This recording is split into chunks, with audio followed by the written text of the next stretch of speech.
মুখ্যমন্ত্রীর রেকমেন্ডেশন, মসজিদে ফেলা হলো শূকরের মাংস। মন্দিরের গোমাংসের জবাবে মসজিদে শূকরের মাংস। অসমে ঘটল নজরবিহীন ঘটনা।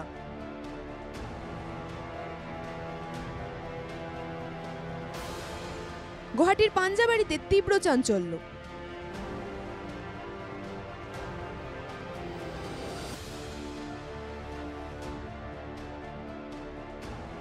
ঈদের দিন থেকে গোমাংস নিয়ে উত্তপ্ত হয় ধুবড়ি।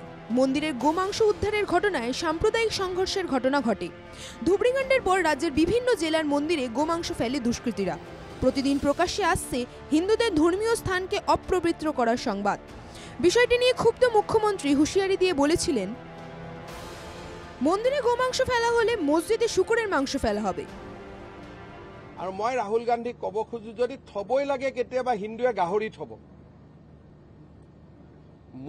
মোৰটো ৰিকমেণ্ডেশ্যনে হয় যে কোনোবাই যদি গৰু মাংস থৈ আহে আপোনালোকে গাহৰি মাংস থৈ আহিব, বরাবর হয়ে যাব। মুখ্যমন্ত্রী যেভাবে হুঁশিয়ারি দিয়েছিলেন সেভাবেই এবার মসজিদে ফেলা হলো শূকরের মাংস। শনিবার গভীর রাতে গুয়াহাটির পাঞ্জাবাড়ির একটি মসজিদে শূকরের মাংস ফেলে এক দুষ্কৃতী। গোটা ঘটনা বন্দী হয় মসজিদের সিসিটিভি ক্যামেরায়। নীল টি শার্ট পরিহিত এক যুবক স্কুটি নিয়ে আসে মসজিদের সামনে। তারপর মসজিদের ভেতরে একটি প্যাকেট ছুঁড়ে স্থান ত্যাগ করে।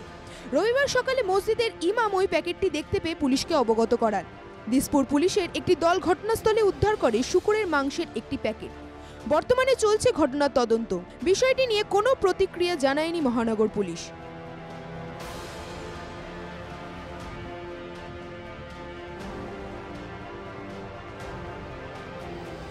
গত 20 জুন সাংবাদিকদের সঙ্গে মতবিনিময়ের সময় মুখ্যমন্ত্রী ডক্টর হিমন্ত বিশ্ব শর্মা মসজিদে শূকরের মাংস ফেলার জন্য রেকমেন্ডেশন দিয়েছিলেন। মুখ্যমন্ত্রীর ওই মন্তব্যের 15 দিন পর মসজিদে উদ্ধার হলো শূকরের মাংস। আরও একবার শুনে নিন মুখ্যমন্ত্রীর মন্তব্য।